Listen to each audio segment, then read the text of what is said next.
Aber im 7. Jahr sollst du es ruhen und brach liegen lassen, dass die Armen unter deinem Volk davon essen. Und was übrig bleibt, mag das Wild auf dem Felde fressen. Ebenso sollst du es halten mit deinem Weinberg und deinen Ölbäumen. 6 Tage sollst du deine Arbeit tun, aber am 7. Tag sollst du ruhen, auf dass dein Rind und Esel sich ausruhen und deiner Sklavin Sohn und der Fremdling sich erquicken. Ihr sollt 6 Tage pro Woche arbeiten. Der 7. Tag aber ist der Sabbat, ein Tag vollkommener Ruhe, an dem ihr zum Gottesdienst zusammenkommen sollt. Und du sollst zählen 7 Sabbatjahre, 7 mal 7 Jahre, dass die Zeit der 7 Sabbatjahre 49 Jahre mache. Da sollst du die Posaune blasen lassen durch euer ganzes Land, am 10. Tag des 7. Monats, am Versöhnungstag. Und ihr sollt das 50. Jahr heiligen und sollt eine Freilassung ausrufen im Lande für alle, die darin wohnen. Es soll ein Erlassjahr für euch sein. Da soll ein jeder bei euch wieder zu seiner Habe und zu seiner Sippe kommen. Ja, danke vielmals, Herr Uscha, für das Lesen der Predigttexte. Die Texte, die gelesen worden sind geniale Anordnungen vom Schöpfer von Himmel und Erde. Ich nenne es auch den göttlichen Lebensrhythmus. Der, wenn wir ihn in unser Leben einbauen, das lässt wahr werden, was im Predigtitel ist, weniger Last, aber mehr Rhythmus. Ich gehöre auch zu denen, die wahrscheinlich zu vielen von euch, die den Lockdown da oben haben. Mehr als satt, ganz ehrlich. Wieder einmal in der vollen Parkarena, oder? So ein bisschen worshipen, zusammenkommen, Gemeinschaft haben, wie es im Himmel in der Offenbarung vorzeichnet ist. Ich sehe mich wahnsinnig danach. Und nach vielen anderen Sachen auch. Und doch glaube ich, dass es nebst allem Schwierigen auch eine Zeit ist, wo wir uns überlegen können, vielleicht sogar müssen überlegen, Zeit hätten zu überlegen, wie sieht mein Leben nach dem Lockdown aus, wo immer näher kommt. Unsere Serie «Weniger ist mehr» geht genau da drin hinein. Weniger ist mehr. Uns zu überlegen, Denkanstöße zu geben, wie unser Leben später, wenn wir drohen, wieder durchs Leben durchzuchatten, könnte aussehen. Heute ist der 3. Teil, der heisst eben «Weniger Last, mehr Rhythmus». Ich habe in meinem neuen Buch darüber geschrieben, dass etwa vor 25 Jahren habe ich einen Nervenzusammenbruch hatte. Ich bin nur noch in meinem Stuhl gesessen, habe tagelang gebrüllt, habe gezittert, habe nichts mehr machen. Heute würden wir vermutlich sagen, ein Burnout. Ich bin eine Zeit lang ausser Gefecht gesetzt gewesen. Ich habe gewusst, so kann es nicht mehr weitergehen. Einige Sachen müssen sich radikal ändern, aber was? Ich musste lernen, mich selber zu führen. Ich habe Werkzeuge entdeckt und habe Gewohnheiten implementiert in mein Leben, wo mein Leben angefangen hat, anders zu werden. Ich habe sie umgesetzt und als erstes habe ich den göttlichen oder einen Teil vom göttlichen Lebensrhythmus in meinem Leben umgesetzt. Von dem lesen wir im 3. Mose 23,3, wie wir vorhin schon gehört haben. Ihr sollt 6 Tage pro Woche arbeiten. Der 7. Tag aber ist der Schabbat. Ein Tag vollkommener Ruhe. Ein Tag vollkommener Ruhe, an dem ihr zum Gottesdienst zusammenkommen sollt. An diesem Tag sollt ihr nicht arbeiten, wo auch immer ihr lebt. Sollt ihr diesen Ruhetag für den Herrn einhalten. Ich werde heute zuerst über den Teil vom göttlichen Lebensrhythmus reden, den ich selber umgesetzt habe. Und dann werde ich euch mitnehmen, weiter in den göttlichen Lebensrhythmus für etwas, das ich erst kürzlich entdeckt habe und schade finde, dass ich es nicht früher gewusst habe und nicht früher implementiert habe.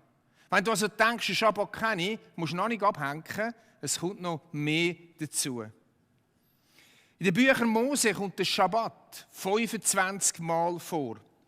Und weiter geht es nachher in den Büchern von den Königen, von den Chroniken, von Nehemia, von den Propheten. Die Häufigkeit und dass vieles in der Befehlsform geschrieben ist von Gott, haben wir nicht gern. Das zeigt, wie wichtig das dem Schöpfer der Schabbat ist. Warum muss Gott das so oft betonen? Ich denke, es ist darum, weil wir Menschen den Schabbatruhe, wie sie Gott vorschreibt, seinem Volk und uns empfiehlt, uns so ein bisschen hemmt. In der Gier, im Unterwegssein, im unaufhörlich einfach etwas machen und tun, es hemmt uns, es bindet uns zurück. Und darum hat dann Nehemia, wo er angeschaut hat, wo er zurückgekommen ist von Babylon, zu seinem Volk gesehen hat, dass sie den Schabbat nicht halten, dass sie Handel treiben, ist er mega, extrem stark auftreten und hat gesagt, was ist los mit euch? Also die Betonung von dem Schabbat ist enorm stark in der Heiligen Schrift.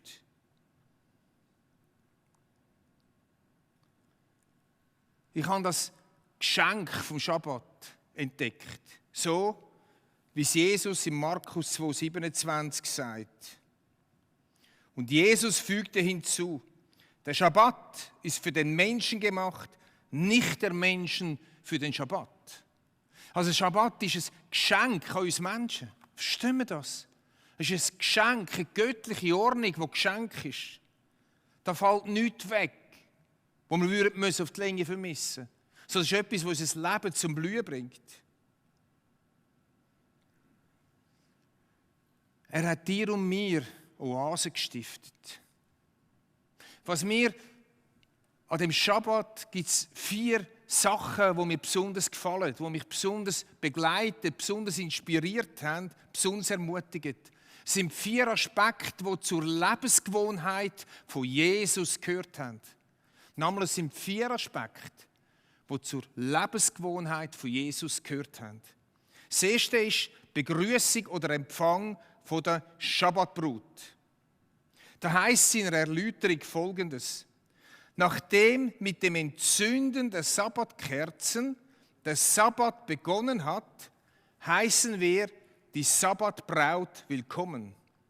Wir singen das Lechadodi.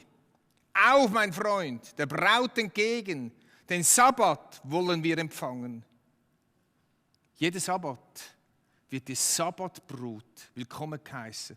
Ich habe es oft erlebt in Israel, in der Klagemur oder im Hotel, wo dann der Chef, das Oberhaupt von der Family, vom Family Clan, wenn er kein frommer Jude war, gleich irgendwo noch Servietten gepackt hat, sich aufs Kopf gelegt hat und das Lied gelesen hat und gesungen hat mit der Familie.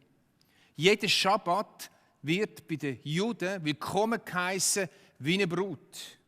Und das hat der Jesus gelebt. Jesus hat auch den Schabbat willkommen geheißen wie eine Brut.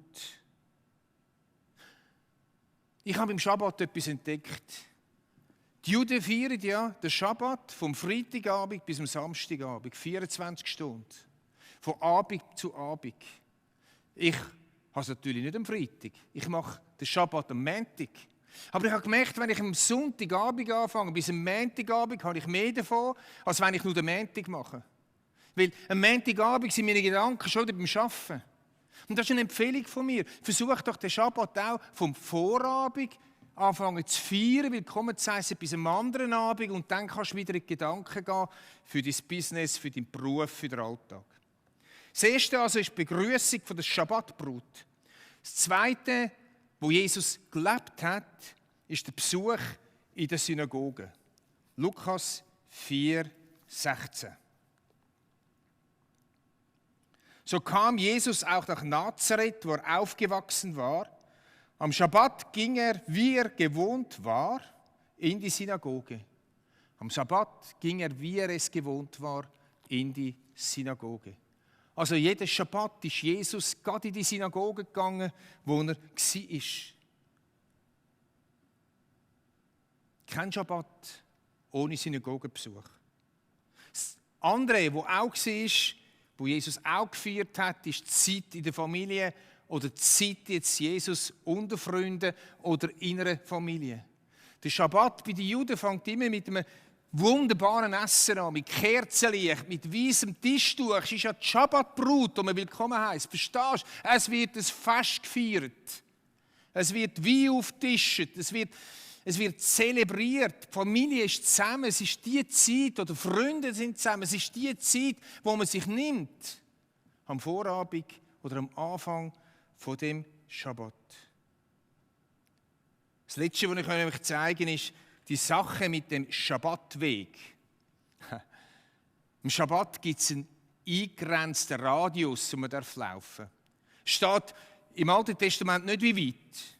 Aber die Frommen haben herausgefunden, die Juden, dass es etwa 1 Kilometer ist, wo du laufen darfst. Ausser du gehst in die Synagoge, dann darfst du so weit laufen, wie du willst. Also ich kann in den Gottesdienst kommen. Aber der Schabbatweg.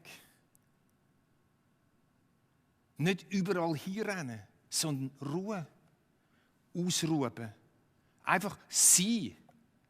Wir haben, wenn der wieder offen war, noch bei uns, und es wird wieder kommen, haben wir viele Familien oder auch Einzelpersonen, die gehen nachher da raus und essen da zum Mittag und verbringen den Tag da in Ruhe, mit Freunden, im Reden und so weiter.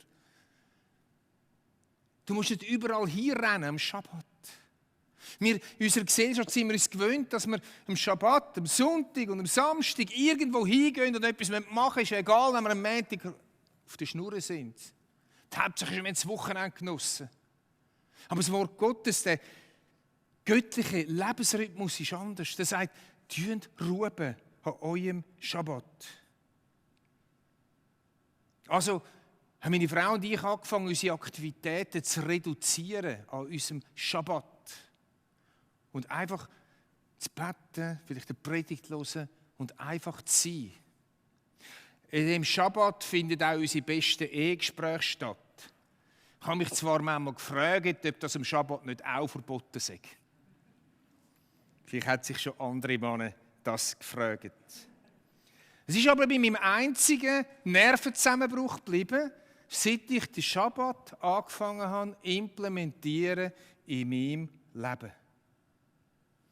Den Lebensrhythmus bewusst gestalten. 6:1. Du kannst auch 5:1 machen oder 4:1. Nein, das geht nicht. 4:3. Oder 5:2. Der göttliche Lebensrhythmus ist mindestens 6:1. So wie es Gott selber gelebt hat. 6 Tage lang wirken, verändern, gestalten und einen Tag ruhen und sich auf Gott ausrichten. Neu orientieren, gestärkt werden. Es liegt an dir und an mir, den Lebensrhythmus zu gestalten. Den Schabbat einzutragen in der Agenda. Den Gottesdienst zu besuchen, im Moment vielleicht die Heime. Vielleicht den Kindern den Schabbat erklären und ihnen helfen, da etwas zu lernen und etwas zu trainieren. Gott hat ja beim Schabbat nicht nur an uns zweibeinige Lastenträger oder Esel gedacht, sondern er redet sogar von den Vierbeinigen. Auch die müssen Ruhe haben. Auch Sklaven. Es geht um alles. Schon noch spannend, he? Dass Gott einen Rhythmus der Tiere denkt. Ich weiss noch, ich habe früher ein eigenes Ross als Junge, mit 16 ein Ross gekauft und dort hat es so eine Regelung gegeben, einmal in der Woche kannst du das Ross stehen lassen und nicht bewegen, aber 6 Mal musst du es bewegen. Göttlicher Lebensrhythmus, ob schon uns keine Ahnung davon. Noch etwas für Pensionierte, oder? Die Pensionierten, die jetzt zuhören, ich bin auch so teilpensioniert, oder? Die sagen jetzt, ja weißt du, bei mir ist das nicht mehr wichtig. Ich habe gemerkt, jetzt in dieser Zeit, wo ich weniger zu tun habe, ist wichtig, dass ich trotzdem einen Rhythmus anbringe.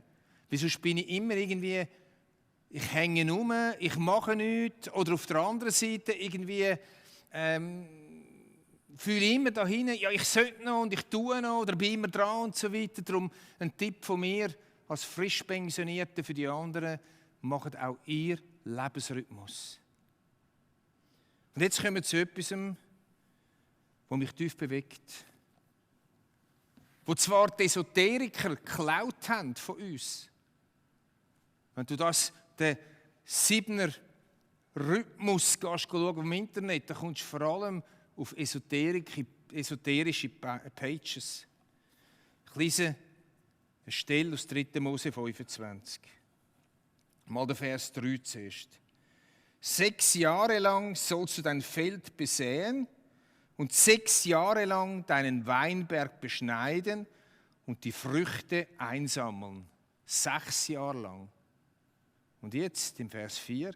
Aber im 7. Jahr soll ein Schabbat der Ruhe für das Land sein, ein Schabbat für den Herrn, an dem du dein Feld nicht besäen und deinen Weinberg nicht beschneiden sollst. Jetzt haben wir den Schabbat gehabt, 6 Tage arbeiten, 1 Tag frei. Und jetzt haben wir das Schabbatjahr, 6 Jahre säen, 6 Jahre arbeiten und 1 Tag nicht mehr säen, nicht mehr arbeiten.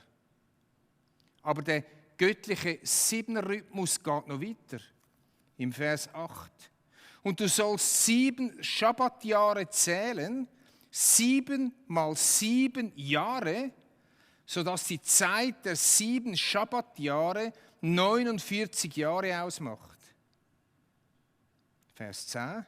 Ihr sollt das 50. Jahr heiligen und sollt eine Freilassung im Land ausrufen für alle, die darin wohnen. Es soll ein Halljahr für euch sein. Da soll jeder bei euch wieder zu seinem Eigentum kommen und zu seiner Sippe zurückkehren. Wow, Freunde, wenn wir das leben würden, wie viel weniger Not gäbe es auf dieser Welt, wie weise unser Schöpfer. Als 7 mal 7 Jahre, in jedem 50. Jahr, ein Halljahr, wo jeder Sklave frei hat müssen werden, können werden, wo jedes Land, wo Leute haben müssen hingeben, weil sie verarmt sind, wieder zurückgekommen ist zu Sippen. Stellen wir das mal vor. Da soll noch einer sagen, die Gebote von Gott seien altmodisch. Ja, vielleicht sind sie altmodisch in unserem Blick. Aber was für eine wirtschaftliche Gerechtigkeit kommt daraus raus? Es gibt also einen 7er Rhythmus, was die Wochen anbelangt, was 6 und 1 Jahr anbelangt und was 7 mal 7 anbelangt.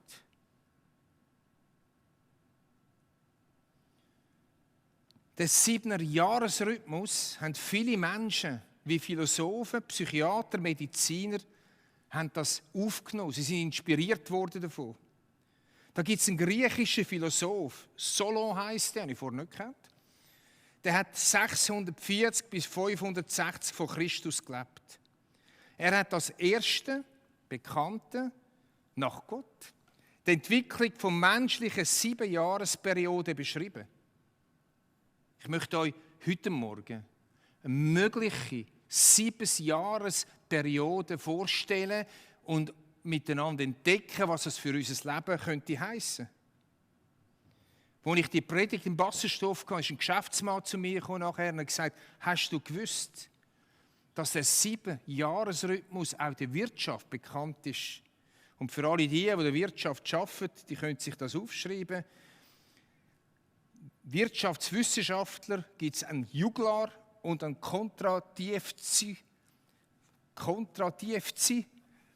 Die beiden haben den Rhythmus entdeckt in der Wirtschaft von diesen 7 Jahren, der eine und der andere von diesen 49 oder 50 Jahren. Das am Rand. Wenn ich euch jetzt mitnehme in die Lebensrhythmus von diesen 7 Jahren, dann ist mir klar, es ist unterschiedlich je Kultur. Es ist mir auch klar, nicht jedes Leben läuft gleich. Da gibt es Einbrüche, die von außen kommen. Das ist nicht starr.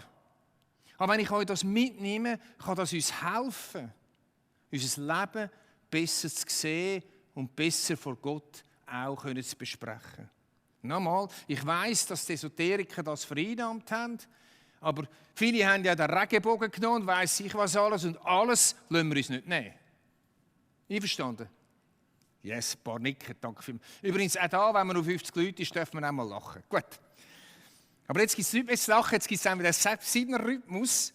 0 bis 7 Jahre, sagt man, ist die Zeit der Geborgenheit. Das Bezugsfeld ist Familie. Wir erleben Geborgenheit und die Grundform vom Körper entsteht oder wird geformt. 7 bis 14 ist die Zeit der Ablösung. Es fängt an, die Schulzeit. Die Kinder fangen sich an, ein Stückchen von den Eltern immer mehr abzulösen.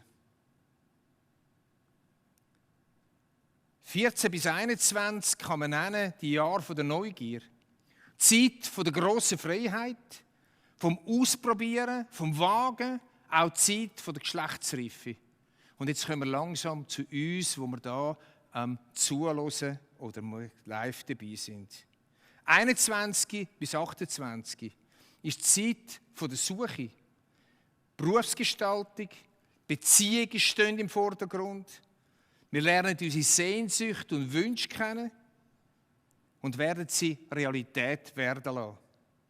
Aus der Suche wird es finden. Leider sehe ich das hier nicht, die Skala, aber wir sind ja clever genug, dass es uns merken kann. Überleg dir kurz, jetzt, wenn ich weiterfahre, in welcher Situation du stehst.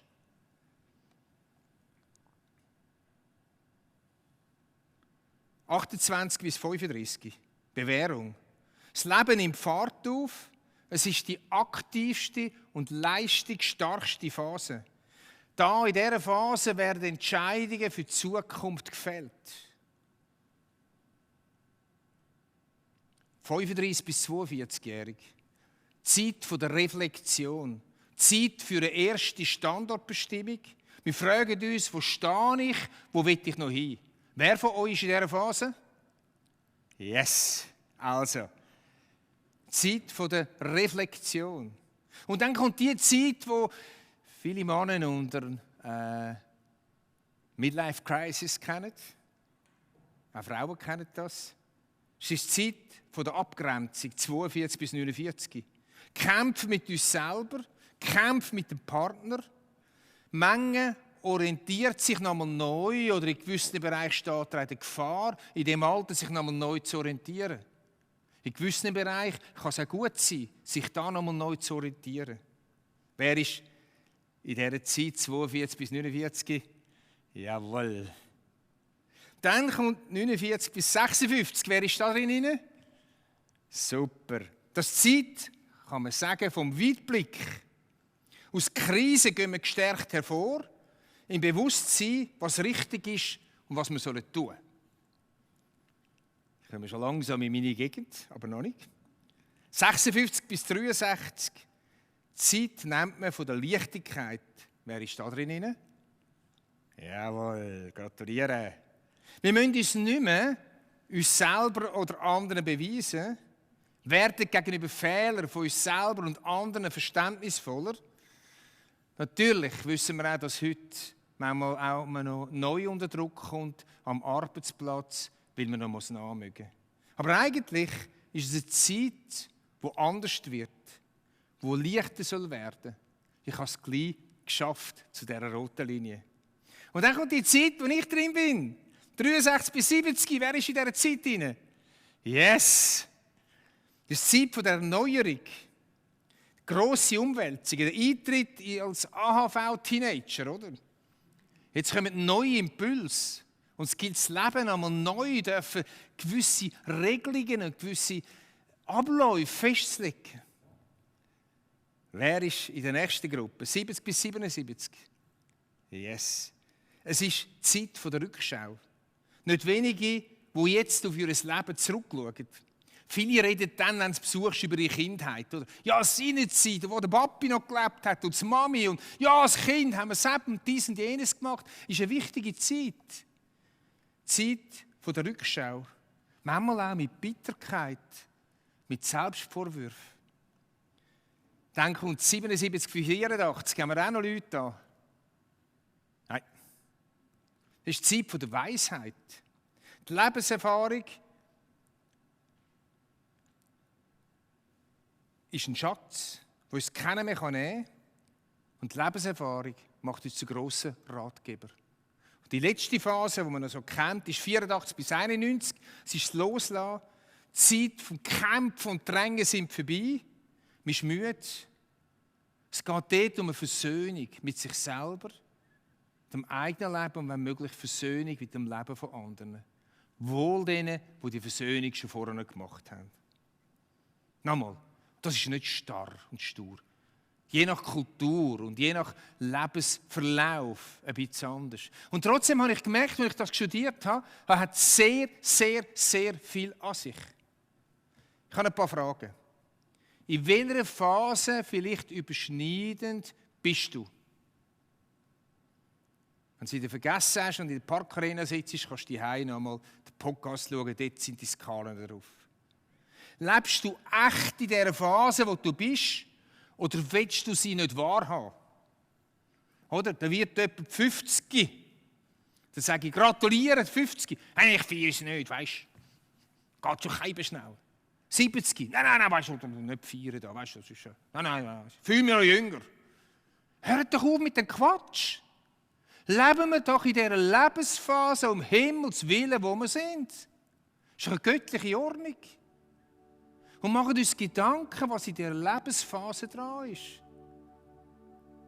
Ich habe in meinem Buch geschrieben, dass ich es verpasst habe, regelmäßig einen sogenannten Boxenstopp einzulegen. Wie wäre es, wenn wir alle 7 Jahre, können ja auch 8 sein, alle 7 Jahre würden einen Stopp machen. Nicht jedes von uns kann dann irgendwie ein Jahr abhauen, oder? Aber vielleicht eine Woche, 2. Alle 7 Jahre. Wenn das Schabbatjahr dran ist. Und uns zu überlegen, was war die letzten 7 Jahre? Was habe ich gut gemacht, was nicht? Was ist schief gelaufen? Was soll ich vor den Kopf bringen? Wo brauche ich Vergebung drüber? Wo soll ich anderen Menschen vergeben? Und eine Ausschau halten auf die nächsten 7 Jahre. Wie will ich sie gestalten? Es müssen nicht die nächsten 20, 30, 40 Jahre sein, sondern die nächsten 7 Jahre. Wie kann ich sie gestalten? Mit Gott darüber reden. Und dann die nächsten 7 Jahre eingehen.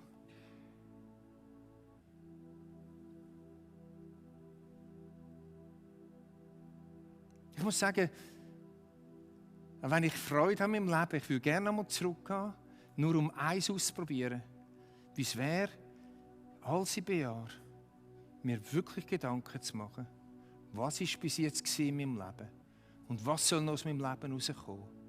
Wo ist mein Leben zum Ruder ausgelaufen und wo soll sich der Lebensfluss von meinem Leben fokussieren und ändern. Weniger Last, mehr Rhythmus. Ich möchte noch einmal einen Vers lesen, das mal aus Jesaja 58, 13. Achtet den Sabbat als einen Tag, der mir geweiht ist und an dem ihr keine Geschäfte abschließt. Er soll ein Feiertag für euch sein, auf den ihr euch freut. Entweiht ihn nicht durch eure Arbeit, durch Geschäfte oder leeres Geschwätz. Leeres Geschwätz ist mir jetzt gerade zuerst mal aufgefallen. Das ist noch schwierig, wenn du einfach Zeit hast, kein leeres Geschwätz. Achtet ihn viel mehr als einen Tag, der mir, dem Herrn, gehört. Viele haben das als Eingrenzung empfunden. Viele als spielverderbend, als Glückskiller. Aber der Schöpfer kennt dich und mich. Und er hat so 7er Ordnungen gebracht. Er hat es vorgelebt bei der Schöpfung. Es ist wahrscheinlich nicht so, dass er am 7. Tag einfach so müde war, dass er nichts mehr machen konnte bei der Schöpfung. Und doch hat er uns ein Vorbild sein und sagen, weißt du was? 6 und 1. 6 und 1. 49 und 1. Ich lade euch ein zum Aufstehen, auch die Heime fürs Gebet.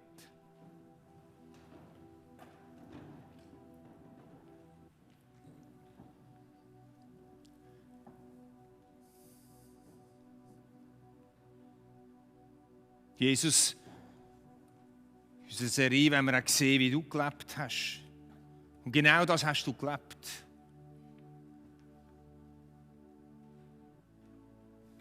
Und ich bitte, dass wir jetzt nicht Menschen sind, die in den Spiegel schauen und etwas sehen und rausgehen und vergessen, was wir gesehen haben.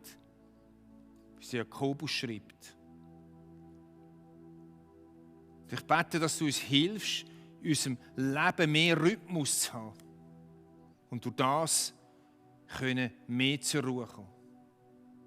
Herr, in einer Zeit, wo Achtsamkeit das Modewort der Stunde ist, wo alle Esoteriker und weiss ich was alle anfangen, das nehmen, was in deinem Wort schon steht. Lass uns als deine Kinder, lass uns Jesus als die zu dir gehören, das ernst nehmen, umsetzen in unserem Leben. Auch die Kinder haben mit ihren Kindern. Jesus, ich danke dir für das gewaltige Wort. Und allmächtiger Vater, ich danke dir für die Schöpfungsordnungen. Danke dir für den göttlichen Rhythmus, den du einleitest. Ich segne euch, die da sind, in der Parkarena, denen im Town Village, in -2. Ich segne euch, die die Heime sind oder am Skifahren oder irgendwo in den Ferien. Ich segne euch mit dieser Weisheit, den göttlichen Lebensrhythmus, können zu implementieren. Amen.